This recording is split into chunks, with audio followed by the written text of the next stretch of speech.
Hello and welcome to the Harris Academy Beckenham Post-16 History Department. My name is Mr Turton and these are my fantastic colleagues Miss Alexander and Mrs Hamlin. And together we're going to talk you through our A-level course. We do A-level history with EdXL as our exam board, and our entry requirements are a 6 in history and a 5 in English language. As part of our course, we study the Tudors, where we look at in depth the 5 Tudor monarchs and we look at the challenges that they faced. And we also look at the Tudor dynasty from 1485 to 1603, from Henry VII all the way to Elizabeth I. We look at how the Tudors were able to gain cooperation of the localities and the regions of England, as well as studying the socio-economic history of this period. Hello, my name is Miss Alexander and we start off in Year 12 by having a look at the American political environment, the changing position of women and the quest for civil rights.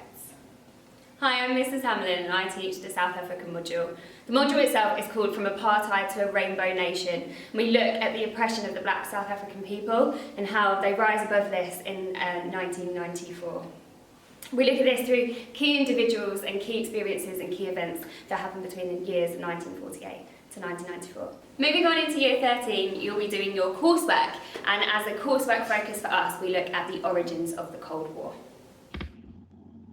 Good afternoon everyone and welcome to one of your Aiming Higher lectures with myself, Mr Turton.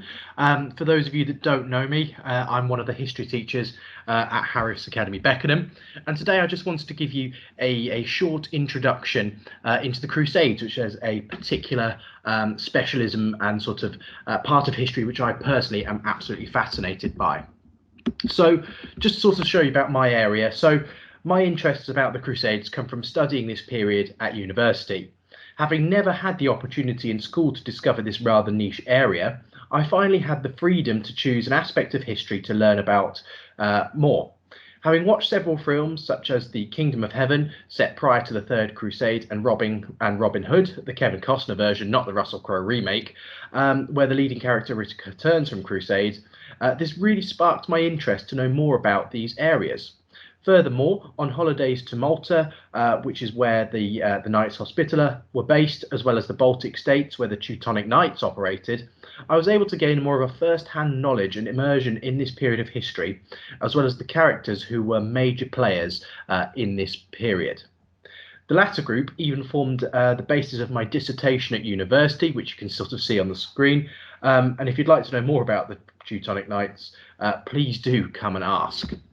But moving on to this area, so on the screen now, I'm going to show you a couple of maps sort of to show the religious divisions of Europe in around the year 1096, and a couple of routes that the Crusaders took. So we can see here that Europe and sort of Africa and the Middle East with this time were divided between Latin Christianity, so the Catholic faith, Greek Eastern Orthodox Christianity, which could be found in the Byzantine Empire and parts of the Middle East, and then Islam as well. We can see as well the routes that people took, both over land and by sea, starting often in France and some of the German states, before venturing through sort of Eastern Europe, through the Byzantine Empire, which is sort of modern day Greece and Turkey, before eventually reaching the Holy Land, and the main goal being Jerusalem. However, other expeditions set off from England, as we can see in the sort of top left, and sailed to the south of France, Italy, before eventually reaching the Holy Land as well. So these were some sort of the major areas. Now, they're not the only regions that Crusades happened in. Sometimes they went to the north of Africa, to Spain as well, because we can see that Islam and Christianity were sort of fighting over those areas of Spain and Portugal, but also the sort of northeastern Europe as well, and the Baltic states. And I'll give you some more details about those later. But today we'll sort of be focusing on this sort of the Crusader states, and I just wanted to give you sort of an understanding of some of these areas that I'll be talking about today. Sort of the 4 Crusader states were sort of the County of Edessa, the Principality of Antioch, the County of Tripoli, and then the Kingdom of Jerusalem, perhaps the most important. And there are a number of historical sites, so if you do manage to sort of visit, I would certainly recommend going to Jerusalem, Acre, Tripoli, and as well quite a famous fortress called Crac de Chevalier, which, whilst it may have suffered a lot of damage over the years, it's still a magnificent place to go and visit if you are able to. So, what was a crusade? So, violence, approved by society and supported by religion, was commonplace in civilized communities of the past. Centuries ago, powers of Western Europe waged holy wars in the Middle East and Africa against the Islamic caliphates. And these crusades were wars justified by faith and fought against both real and imagined enemies that were perceived as threats to the Christian faith by both the religious and political elites in Europe. In essence, a crusade was a holy war fought against those perceived to be the external or even internal foes of Christendom for the recovery of Christian property or in the defence of the church or Christian people. As far as the Crusaders were concerned, the Muslims in the East and in Spain had occupied Christian territory. The pagans in the Baltic regions threatened new Christian settlements. Heretics in Languedoc or Bohemia were rebels against the Mother Church. These people all menaced Christians and the church, and their actions provided justification for the violence and bloodshed that were to follow.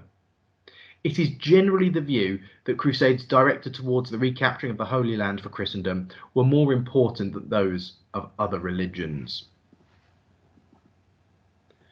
But why did people go on crusade?